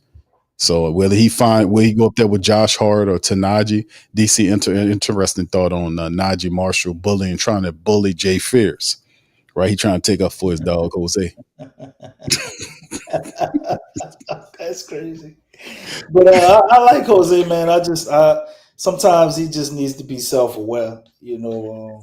I'm supposed to be the point guard of the future. Like Jose getting a little salty about fears, you know, earlier, which he's a great vet, so I'm sure he's still gonna do what he needs to do for him. But I just kind of read between the lines, like he know the writing on the wall, man. You know, that would be nice if we could go ahead and send him to y'all out there in New York. I would love that for him. What we getting in return? Hopefully we get something in return, like facilitating it in a three-way deal some type of way, and we getting something coming back because we need some shit, goddammit. But, that's right. But Jose is, I think he's a phenomenal player for what he is. But when you start trying to like have him be a starter, or you start trying to play Jose like 28 minutes and all of this, he just like fizzles out. He comes in, he's a nice change of pace. He's gonna hustle, pick up, 94 feet.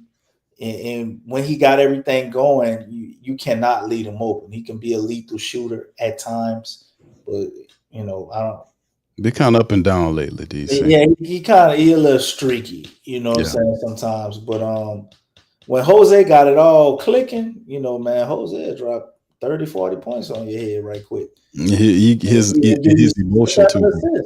It's like his emotion is a superpower, because he brings that energy, bro. Right. He galvanizes your team. Like, before we got rid of Willie, it was a streak where the Pelicans won, I think it was 2 games in a row, because of it was sparked by Jose Alvarado's his energy, his upsetness. He actually helped spark that, so that's good in small stretches. So losing a guy like him, man, if we trade Jose, somebody would have to, manufacture that type of infectious energy, man. We were kind of concerned about that when we lost Najee Marshall to Dallas. And Josh Hart. Josh Hart was one of those players. We love Josh Hart down here, and he loved being down here. We lost Josh Hart's heart, his heart and his energy and all this kind of stuff. And Larry Nance was the same way. Those type of players, we love those guys. They represent the style of play that we want to see our team, do, because of the blue collar nature of the territory in which we live. But Jose Alvarado is a representative of that. So if you get rid of him, you got to have somebody to manufacture that same, or multiple guys to manufacture that style of energy. Right. Pacers stink. I think he said you want him. I want him. I want his defense. We don't need his scoring over here. I hate to break. He gets hurt a lot too, bro. Just to let you know. Yeah, he do. He get hurt a lot. His defense, to me, the more I think about it, and now that people, picked up his little pattern and move and stuff, his defense is a little overrated. Not because Jose isn't a good basket, he's just too small. And most of the players, he out there guarding like dudes taller than him. Q talked about it multiple times. Jose is so irrationally confident on defense, he continues to unintelligently switch on the centers. It never works out. Like, he's the culprit. Yeah, it's a main culprit of doing unintelligent switching, dog. It's always Jose Alvarado. When you watch the tape, it's Jose switching into matchups that do not benefit us. He's a tenacious defender, man. A lot like Patrick Beverly. Like, he called himself in a way, but Jose not about to really go out there and shut nobody down. You know what I'm saying? I can't implement Jose in a way I could do Dyson Daniels. Like when Dice was playing and they was giving Jose minutes, we was like, I like Jose, but I think y'all might have to start playing Dice instead of Jose. Like, he not that, defensively, but he's a good guy, to come off the bench, bring you some energy, get you a few turnovers, hit a shot in transition, kind of put the pressure on the team and really pressure them defensively. And he could hold his own for sure. for sure. But if you put somebody, what I see running the problems with, like somebody 6'5" and up, like it'd be issues for Jose, man.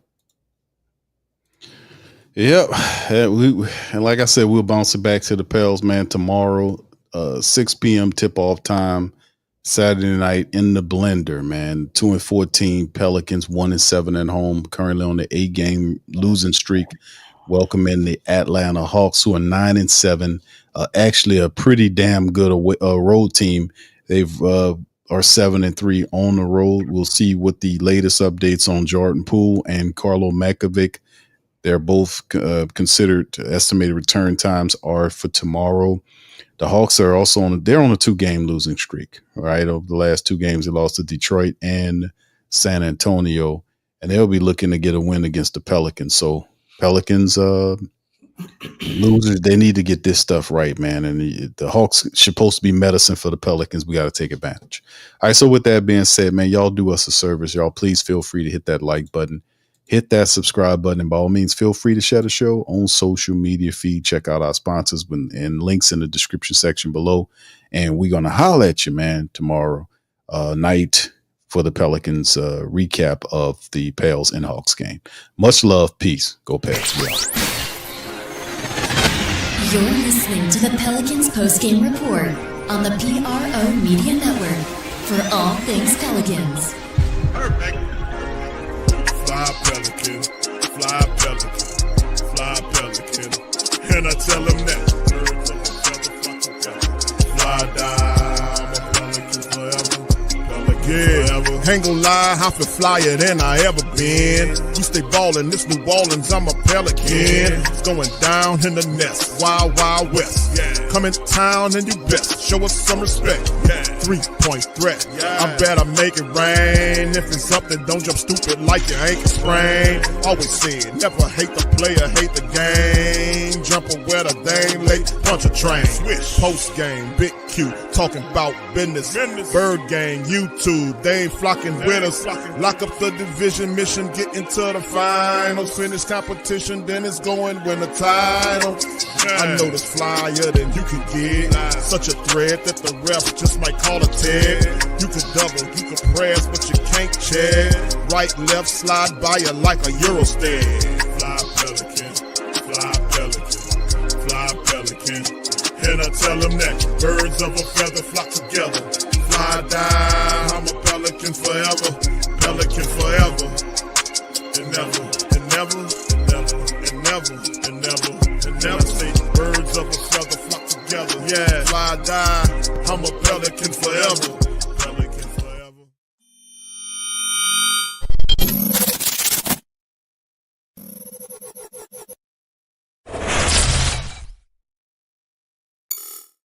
Hey, New Orleans!